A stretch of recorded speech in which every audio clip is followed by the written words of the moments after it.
안녕하세요. 저는 올해 30살인 여자입니다. 제가 어렸을 때 아버지가 불의의 사고로 돌아가셨고, 위로 오빠가 하나 있는데 5년 전에 결혼을 하면서 분가를 했거든요. 그래서 저는 엄마와 단둘이서 살고 있습니다. 제가 얼마 전 참 뻔뻔한 여자의 몰락을 보게 되었는데, 그 여자는 자꾸 이 모든 것이 제 탓이라고 우기고 있어요. 그런데 정말 이걸 제 탓으로 보이는 건지 궁금해서 이렇게 사연을 적어봅니다. 저희 오빠는 참 착한 사람이에요. 책임감도 강하고 가족이면 끔찍히 여기죠. 아마 환경적인 부분도 한몫했을 겁니다. 오빠는 당시에도 어린아이였지만 더 어린 저를 챙겨야만 했습니다. 아버지가 돌아가셨기 때문에 어머니가 나가서 돈을 벌어와야 했거든요. 하지만 오빠는 그런 제가 귀찮을 법도 할 텐데 저를 살뜰히 보살펴줬어요. 저희 엄마는 늘 미안해 하십니다. 너무 어렸을 때 어리광을 부리는 법보다 참는 법을 먼저 배우게 한 것 같다며 말이죠. 저는 그래서 오빠를 아빠처럼 여기며 자랐어요. 오빠는 제게 오빠이자 아빠였거든요. 제가 동네 골목대장들에게 괴롭힘을 당하고 있으면 슈퍼맨같이 아빠처럼 저를 찾아와서 저를 괴롭힌 아이들 눈물을 쏙 빠지게 혼쭐 내주었고, 제가 엄마에게 혼이 나면 개구진 표정을 지으며 손잡고 아이스크림을 사 먹으러 가기도 했어요. 오빠가 참는 법을 먼저 배웠기에 저는 운이 좋게도 어리광 부리는 법을 먼저 배울 수 있었습니다. 오빠는 저를 보살피는 것도, 엄마에게 버팀목이 되어주는 것도, 살림도 전부 다 잘했어요. 심지어 공부까지 잘했죠. 오빠가 수석으로 입학해서 장학금을 받았고, 대학 시절 내내 장학금을 놓친 적이 단 한 번도 없습니다. 저는 그런 오빠가 자랑스러웠어요. 그래서 제겐 오빠가 정말 특별한 사람이에요. 그런 오빠가 5년 전 결혼하고 싶은 여자가 생겼다며 새언니를 소개해 주더군요. 저와 엄마는 오빠의 결혼을 진심으로 축하해 주었어요. 아마 엄마와 저 둘 다 마음속에 오빠에게 빚을 지고 있는 느낌이 조금 있었던 것 같아요. 오빠가 어렸을 때부터 집안의 가장이 되었다는 점이 말이죠. 새언니를 소개받는 날, 제가 사랑하는 오빠의 와이프가 될 사람이니까 잘 보이고 싶었어요. 엄마랑 저는 새벽부터 일어나서 온 집안을 청소했죠. 먼지 한 톨도 나오지 않을 때까지 말이에요. 그렇게 새언니를 만났습니다. 언니는 또렷한 얼굴에 긴 생머리를 가진 사람이었어요. 활짝 웃으며 저희 엄마에게 꽃다발을 내미는 모습에 저는 바로 언니의 팬이 되었습니다. 솔직하고 털털한 모습이 너무 마음에 들었거든요. 저희 오빠도 아마 그런 모습에 끌렸었던 것 같아요. 그렇게 언니와의 첫 만남은 성공적으로 끝난 줄 알았습니다. 하루는 언니가 저희 집에 놀러 온다고 한 날이었어요. 아마 이때 상견례 일정을 잡으려고 했었던 것 같아요. 그리고 이때쯤 언니와 오빠 사이에서 결혼에 관해 좀 구체적인 의견을 주고받았던 시기였던 것 같기도 합니다. 그날 언니가 오는데 냉장고를 열어보니 언니 먹일 과일이나 주스가 하나도 없더라고요. 엄마도 그걸 알곤 제게 얼른 나가서 언니 오기 전에 사오라고 했습니다. 그래서 헐레벌떡 마트로 가서 언니가 가장 좋아한다고 했던 천도복숭아와 사과 주스를 사서 집으로 돌아가고 있었어요. 그런데 아파트 앞 주차장에서 익숙한 차에 시동이 꺼지더니 언니와 오빠가 차에서 내리는 모습이 보이더라고요. 반가운 마음에 언니랑 오빠를 부르면서 다가가려고 했는데 언니가 화를 내며 소리를 빽 지르는 모습을 보게 되었습니다. 저는 본능적으로 근처에 있는 트럭에 몸을 숨겼어요. 나가지도 못하고 옴짝달싹하지 않은 채 쪼그리고 앉아서 언니랑 오빠가 빨리 괜찮아지기를 기다렸습니다. 그때 아는 척을 하고 싶어서요. 처음엔 언니가 제게 그런 모습을 보이기 싫어할 것만 같아 숨은 건데 본의 아니게 언니와 오빠의 대화 내용을 엿듣게 되었습니다. 오빠가 언니에게 저와 엄마도 함께 사는 것이 어떻겠냐고 물어봤나 보더라고요. 언니는 오빠, 내가 왜 신혼부터 시어머니랑 아가씨를 모시고 살아야 돼? 우리 효도는 셀프로 하자, 어? 말이 되는 소리 좀 해. 대체 무슨 말을 하는 거야? 그럼 신혼생활을 넷이서 시작하자. 뭐 그런 뜻 아니야? 나랑 장난해? 라며 화를 내더라고요. 그랬더니 오빠가 언성 높이지 말고 얘기해. 아니 지연아, 내가 지금 동생이랑 엄마랑 같이 사는 건 어떠냐고 의견을 물어본 거잖아. 지금 내 맘대로 같이 데려와서 살겠다는 게 아니야. 근데 말을 꼭 그렇게 해야 돼? 라며 조곤조곤 따졌어요. 언니는 아니 이게 부담 주는 게 아니라고? 내가 왜 결혼하면서 멀쩡한 시어머니랑 아가씨를 모셔야 해? 싫어, 싫다고. 시집살이 시키려는 수작질이래? 왜? 시어머니가 며느리 하나 얻으니까 시집살이 한번 시켜봐야 되시겠대? 아님 아가씨가 그래? 시느짓 한번 해보고 싶대? 라며 소리를 고래고래 질러대더라고요. 오빠는 지연아, 너 말 가려서 못해? 우리 엄마랑 동생이 너한테 함부로 대한 적 있어? 그런 말 아닌 거 뻔히 알잖아. 안 그래? 아직 동생 20대 중반인데 내가 동생한테 오빠이자 아빠니까 눈에 밟히는 것 같아서 같이 사는 건 어떻겠냐고 물어본 거였어. 네가 싫다고 했으면 당연히 알겠다고 넘어갈 생각이었고. 그런데 말을 어떻게 그렇게 막 해? 하면서 언성을 높였죠. 사실 조금 놀랐습니다. 언니가 솔직한 것이 매력이라고는 생각했지만 뒤에서 저렇게 저와 엄마를 깎아내릴 수준의 말을 할 것이라곤 생각도 못했거든요. 그리고 오빠에게 저와 엄마가 걸림돌이 되는 것만 같아서 너무 미안했어요. 시간이 조금 지나자 언니는 진정했고 오빠와 언니는 대충 무마시키고 저희 집으로 올라갔습니다.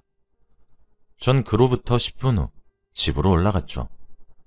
집에 도착했는데 제게 웃으면서 아가씨 하는 모습과 아까 주차장에서 엿듣다가 신우짓 하려고 그러는 거 아니냐는 목소리가 함께 들리는 듯해서 예전처럼 웃으면서 대하기가 힘들어졌습니다. 조금 불편해지더라고요. 그래도 티내지 않고 언니를 맞이했어요. 이런 작은 해프닝이 몇 번 있었지만 오빠와 언니는 결혼식을 올렸습니다. 오빠가 사랑하는 여자라는데 당연히 축복했죠. 다만 언니가 저와 엄마를 오해하지만 않기를 바랬어요. 언니와 오빠는 결혼하고 나서 1년 만에 아이를 가졌습니다. 언니가 임신을 하고 나서 저는 정말 종처럼 시중을 들었어요.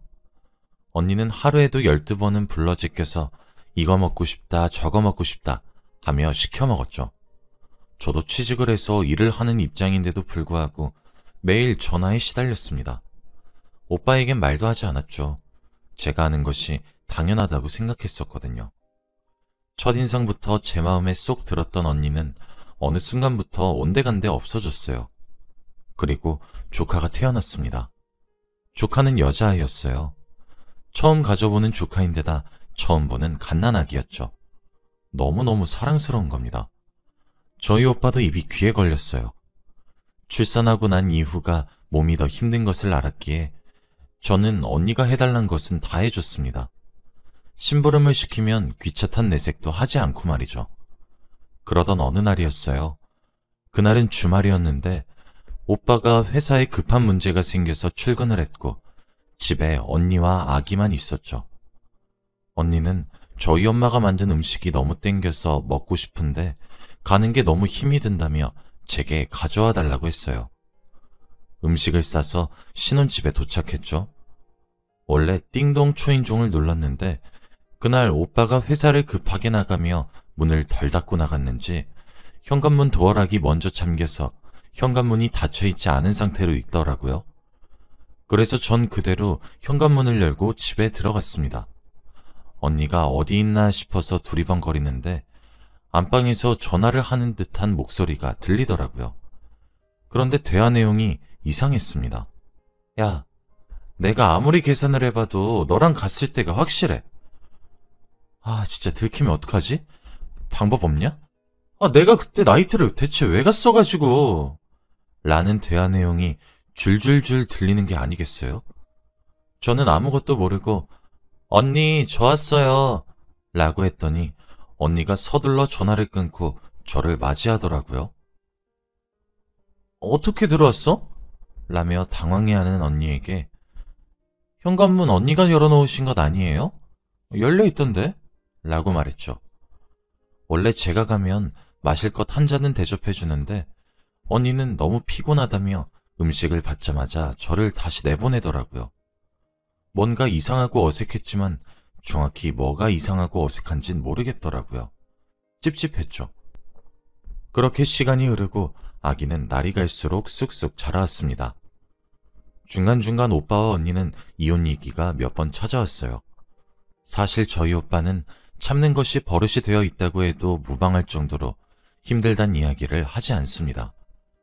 그런데 오빠는 1년에 한 번꼴로 저와 술을 마시면서 이혼하고 싶다고 말했어요. 언니의 솔직하고 자유분방함이 매력적이었고 그래서 사랑하게 된 것인데 결혼하고 나니 가정에도 소홀한 것 같고 저번에 나이트도 몰래 갔다 왔다며 어떻게 해야 될지 모르겠다고 하소연을 했죠. 저는 그런 이야기를 들을 때마다 딸을 생각해야 된다. 그리고 언니도 오죽 답답하고 갑갑하면 그러겠냐. 그렇게 밖으로 조금 나돌다가 말 거다. 오빠가 좀 더 잘해주려고 노력해라. 언니도 집에 갇혀서 육아에만 신경 쓰니까 힘들어서 그런 걸 거다. 라고 하며 오빠를 달랬어요. 그런데 저도 사람인지라 자꾸 우리 오빠 마음을 힘들게 하는 언니가 예전처럼 좋지만은 않아졌습니다. 점점 미워지기 시작하더라고요. 당연히 언니와 제 사이도 점점 감정의 골이 생기기 시작했죠. 언제부터 꼬이게 된 건지 알 수 없어요. 그러다가 제가 몇 달 전부터 언니의 휴대폰을 한번 봤다가 의심이 들기 시작했습니다. 오빠와 언니의 딸이 오빠의 친자가 아닐 수도 있겠다라는 생각이 들었거든요. 언니의 휴대폰에는 아직도 딸내미 안 들켰냐? 라는 메시지가 와 있었죠. 그러더니 언니가 출산을 하고 얼마 뒤 제가 들었던 언니의 이상한 전화 내용과 눈에 보이는 이상한 메시지. 설마 아니겠지 라는 생각이 절로 들더군요. 하지만 오빠에게 들은 언니의 미심적인 행동들은 제 상상력을 부추겼어요. 저는 결단을 내려야만 했습니다. 오빠에게 친자 검사를 하라고 해야 할지 말아야 할지를 말이죠. 저는 오빠를 따로 불러내서 오빠에게 일련의 상황들을 이야기했고 내가 왜 언니를 의심하게 되었는지 말했어요. 하지만 오빠는 오히려 제게 화를 내며 언니를 왜 그렇게 몰아가냐며 오히려 혼을 내기 시작했죠. 하지만 제가 오빠에게 뿌린 씨앗이 오빠에게 불신이란 감정을 싹 틔우게 했나 보더라고요. 오빠는 결국 언니 몰래 친자검사 의뢰를 했습니다. 결과는 제가 생각했던 대로 불일치로 나왔어요. 진짜 기가 막혔죠. 어떻게 해야 되는 거냐며 오빠는 절망에 빠졌습니다. 저는 그런 오빠를 끌고 신혼집으로 들어갔어요. 그리고 친자검사 결과지를 언니 얼굴에다가 집어던져 주었죠. 아가씨 미쳤어? 라며 소리를 지르는 언니에게 저는 제가 던진 결과지나 보고 짓거리라고 소리를 빽 질렀어요. 언니는 그제서야 제가 던진 서류가 무엇을 의미하는 건지 알아챈 듯 하더군요. 얼굴이 하얗게 질려서 검사지를 뚫어져라 보았습니다. 근데 그런다고 해서 검사 결과가 바뀔 리도 없었죠. 오빠는 그때까지도 언니에게 아무런 말도 하지 않고 그저 바라만 보더군요. 저는 언니에게 당장 오빠랑 딸의 관계를 설명하라며 윽박을 질렀습니다. 언니는 그런 제게 아가씨가 뭔 상관이야. 당신 이런 건 나랑 이야기해야 되는 거 아니야? 하며 저보고 신혼집에서 나가라고 했고 오빠에겐 화를 냈죠. 그때 제가 쌓아놨던 감정들이 터졌고 저는 언니의 머리채를 휘어잡았습니다. 언니, 왜 이렇게 뻔뻔해요? 임신 시절부터 우리 엄마랑 나 얼마나 부려먹고 출산하고 나서도 종부리도 뿌리고 우리 엄마가 네 하녀야? 내가 네 발 닦이냐고. 지금 네 딸이랑 우리 오빠랑 친자관계가 성립이 안 된다고. 이게 뭐냐고. 너 이거 나이트 가서 예상치 못하게 만들어진 애지? 너 나이트 갔었잖아. 네 딸 임신한 기간이랑 나이트 간 기간이랑 비슷했던 것 알았잖아. 라며 화를 냈습니다. 언니는 제게 머리채를 잡혀 이리 휘청 저리 휘청거리며 소리만 빽빽 질렀어요. 그때 저희 오빠가 저를 말렸습니다. 그러더니 당신 임신하고 출산하고 그 이후에도 우리 엄마랑 동생 부려먹었어? 라며 부들부들 떨며 화를 내기 시작하더군요. 언니는 무릎을 꿇고 싹싹 빌기 시작했습니다. 저도 일단 오빠를 말렸고 언니에게 어디 한번 설명을 해보라고 얘기했죠. 그리고 언니 몰래 휴대폰으로 녹음하기 시작했어요. 언니가 말한 것을 정리하자면 오빠에게 이때까지 들었던 그대로 언니와 오빠는 결혼하고 나서 정말 자주 싸웠다고 해요. 사소한 일부터 커다란 일까지 언니는 자유롭게 풀어주지 않는 오빠 때문에 미쳐버릴 것 같았고, 오빠는 가정을 가지고 있는 여자가 자꾸 집 밖으로 나돌아다니고 술 취해 들어오는 모습 때문에 미쳐버릴 것 같았죠. 그날도 언니와 오빠는 며칠 전 언니가 술에 잔뜩 취해 택시에 널브러진 채로 실려온 일 때문에 서로 언성을 높이며 싸우기 시작했습니다. 결국 언니는 한밤중에 또 집을 나가 친구 집으로 갔대요. 근데 여기부터가 가관이었습니다. 언니는 오빠가 너무 속상하게 해서 친구 집에 가서 맛있는 거나 좀 먹고 기분이나 풀려고 갔는데 친구가 나이트를 가자고 했대요. 오랜만에 신나게 놀고 싶어서 친구 옷을 빌려 입고 나이트를 갔다고 합니다. 막상 가서 노래에 맞춰 춤도 추고 그러니까 오빠가 속상하게 만들어서 망친 기분이 점점 풀리더래요. 그러다 정말 어쩌다가 무의식 중에 어떤 남자랑 눈빛이 통했고 한 번에 임신이 되었다고 하는 겁니다. 그러면서 그날 오빠가 자기를 속상하게 하지만 않았어도 이런 일은 없었겠지 않냐며 오히려 자기가 피해자라고 울더라고요. 아니 어떻게 어쩌다가 무의식 중에 그런 생각을 가질 수가 있나요? 말이 된다고 생각하세요? 진짜 기가 막혔습니다. 오빠는 화가 나다 못해 허탈해 보였고 저는 언니가 도무지 이해가 되질 않았어요. 언니, 어떻게 하면 무의식 중에 그런 부적절한 일을 일으켜요? 언니가 생각해도 변명이 너무 성의 없던 생각 안 들어요?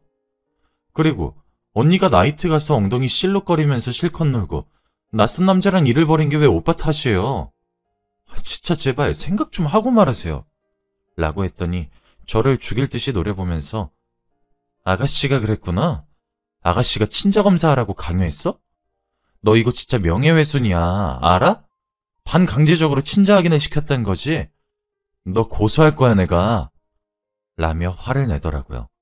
저는 언니, 친자검사 의뢰한 사람이 오빠예요. 고소가 가당키나 할 것 같아요? 고소는 언니가 당해야 되는 거예요. 라고 말했더니 부들부들 떨더니 제게 달려들더라고요.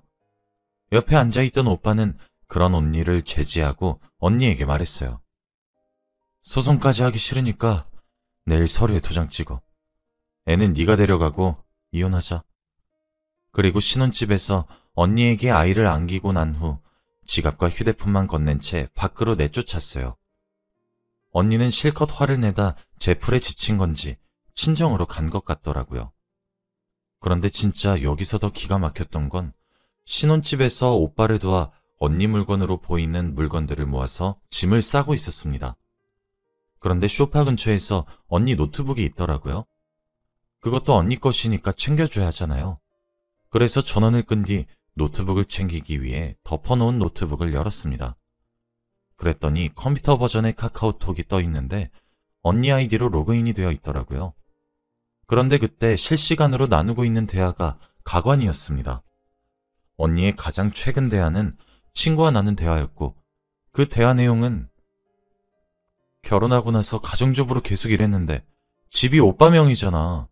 이거 기여도 인정되지 않나? 재산분할 되겠지? 나 진짜 고소하려고. 지가 신우이면 다냐?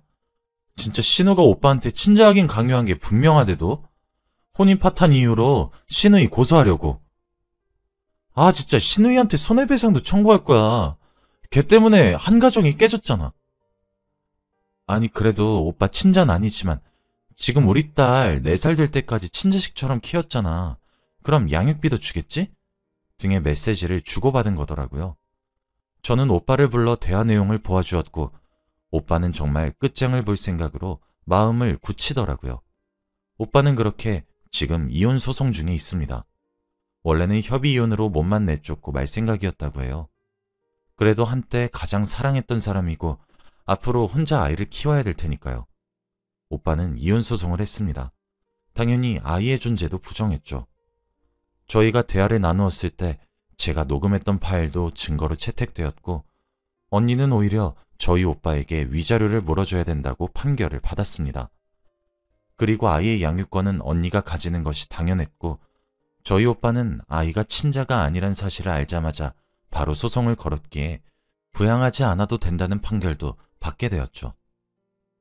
전 오빠와 언니의 이혼 소송이 끝나고 언니에게 문자를 한 통 보냈습니다. 꼴 좋다, 메롱이라고 말이에요.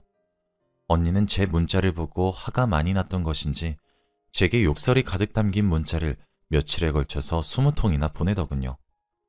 그래서 전 그걸 다 모아서 경찰에 가서 욕설 문자로 고소했습니다. 언니는 벌금 30만 원을 냈다고 하더라고요. 아주 고소했어요. 부들거리며 온몸을 떨면서 소리를 꽥꽥 지르면서 화를 낼 생각을 하니 고소해 죽겠습니다. 저는 나름대로 오빠의 억울함도 풀었고 복수도 해준 것 같아서 후련해요.